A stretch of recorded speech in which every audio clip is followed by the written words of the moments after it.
Bismillahirrahmanirrahim. Assalamualaikum warahmatullahi wabarakatuh.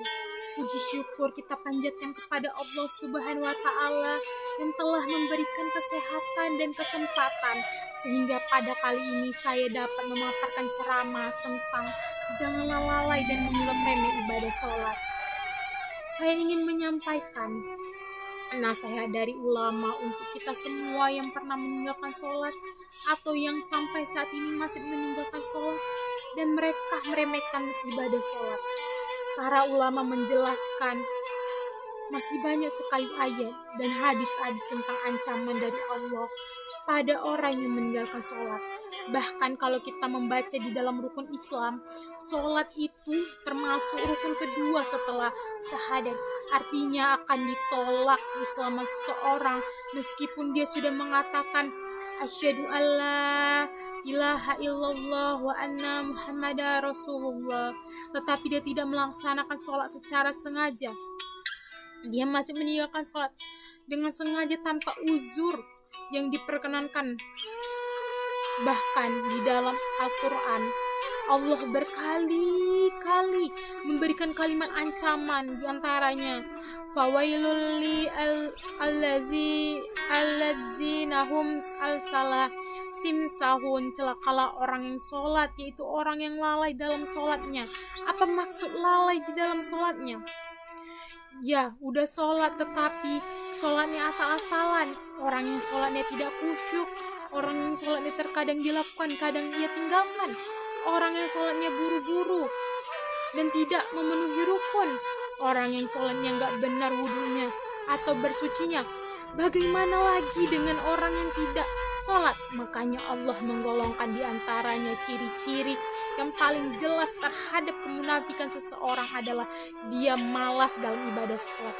Bukan tidak sholat, tetapi dia malas beribadah sholat. Allah Subhanahu wa Ta'ala berfirman di dalam surat An-Nisa, wa idza qamukla sholah qomus salah. Kalau mereka berdiri untuk sholat, mereka berdiri dalam keadaan kusnul, bermalas-malasan. Mungkin kita sholat, tapi apakah sholat kita termasuk bermalas-malasan? Bagaimana dengan tarawih kita? Apakah kita termasuk bermalas-malasan? Apakah kita masih mencari tarawih yang paling cepat yang hanya dalam hitungan 15 menit selesai 20 rakaat atau 11 rakaat? Jangan-jangan kita termasuk orang yang sahur walaupun sholat lalai sholatnya. Jangan-jangan kita orang yang termasuk orang yang kusalah, orang yang bermalas-malasan. Walaupun kita lakukan ibadah seadanya, kita termasuk orang-orang yang lalai atau tidak? Atau orang-orang yang bermalas-malasan dalam sholat? Nauzubillah min zalik. Berarti masih ada kemunafikan di hati kita, tertolak iman dan Islamnya di sisi Allah Subhanahu wa Ta'ala. Teman-teman yang dirahmati Allah Subhanahu wa Ta'ala, sholat adalah satu-satunya ikatan antara kita dengan langit. Sholat adalah satu-satunya ikatan antara hamba dengan Allah Subhanahu wa Ta'ala. Sehingga ketika kita meninggalkan sholat satu kali saja, berarti kita telah memutuskan ikatan kita dengan Allah. Lalu bagaimana kita akan mendapatkan pertolongan dari Allah ketika kita butuh, sementara kita tidak mempunyai ikatan apa-apa dengan Allah? Ketika kita tidak punya ikatan dengan apa-apa dengan seseorang, bagaimana kita mengharapkan orang itu menolong kita? Seorang perempuan yang tidak mempunyai ikatan dengan mantan suaminya, bagaimana dia akan meminta nafkah kepada mantan suaminya? Itu begitu jugalah kita dengan Allah. Kalau ikatan kita dengan Allah sudah kita putuskan, kita memutuskan rezeki dari Allah. Bagaimana kita meminta perlindungan dari Allah? Bagaimana kita meminta Allah memperhatikan mengurus kita? Padahal kita sendiri yang memutuskan ikatan para hamba dengan Rabb-Nya adalah as-sholah. Siapa yang meninggalkan sholat secara sengaja tanpa alasan yang dibolehkan oleh agama, berarti ia telah memutuskan ikatan dengan Allah Subhanahu wa Ta'ala.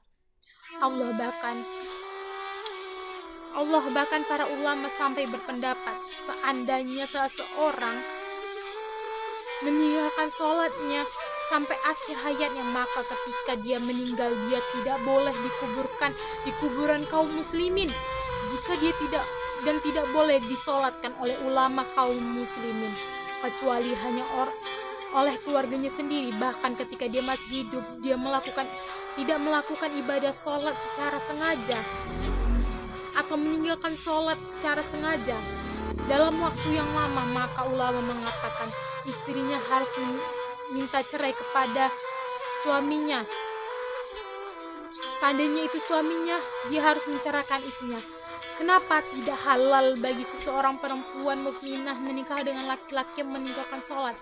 Ini menunjukkan sebagaimana ulama berpendapat, orang secara sengaja meninggalkan sholat maka dia telah murtad dari Islam. Walaupun ini bukan pendapat dari semua ulama, tapi ini menunjukkan betapa bahayanya meninggalkan sholat. Nanti di akhirat, sholat adalah amal pertama yang akan ditanya oleh Allah. Seandainya sholat kita benar, maka amal yang lain akan Allah perbaiki. Tetapi seandainya sholat seseorang itu rusak, maka amal yang lain itu rusak. Bersama dengan sholat, sesuatu yang gak bisa kita abaikan apapun alasan itu adalah ibadah sholat. Kita boleh tidak membayar zakat jika kita tidak mampu.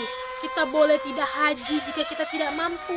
Kita boleh tidak puasa jika kita tidak mampu dengan cara bayar fidyah. Tapi kita tidak bisa meninggalkan sholat karena jika kita tidak bisa melakukan sholat tepat waktu karena lagi musafir, kita bisa menjamah. Tidak bisa melakukan di masjid karena ada uzur-uzur tertentu, hujan badai, banjir, dan seterusnya. Kita bisa melakukannya di rumah. Tidak bisa melakukan secara berdiri, kita bisa duduk. Tidak bisa duduk, kita bisa berbaring. Tidak ada alasan untuk meninggalkan sholat. Saking pentingnya ibadah sholat itu. Allah tidak ingin memutuskan hubungan antara Rabb-nya dengan Allah. Orang yang meninggalkan sholat berarti dia telah memutuskan hubungannya dengan Allah. Apa rasanya diputuskan tanpa alasan? Kita udah baik kepada seseorang, kita perhatian kepada seseorang, itu kita berkorban kepada orang itu.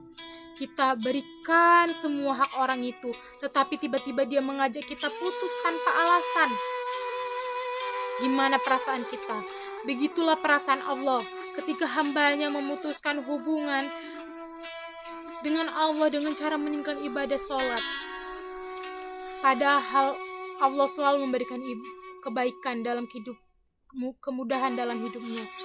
Dan semoga dengan kita menjaga ibadah sholat, Allah akan menjaga kita. Amin ya robbal alamin. Demikian ceramah yang dapat saya sampaikan pada kesempatan ini. Semoga dapat bermanfaat bagi kita semua dan dapat kita aplikasikan dalam kehidupan sehari-hari. Lebih dan kurang saya mohon maaf. Yang benar datangnya atas bimbingan Allah Subhanahu wa Ta'ala yang maha benar. Yang salah, khilaf atau keliru itu datangnya dari saya pribadi sebagai manusia biasa yang tidak luput dari salah dan dosa.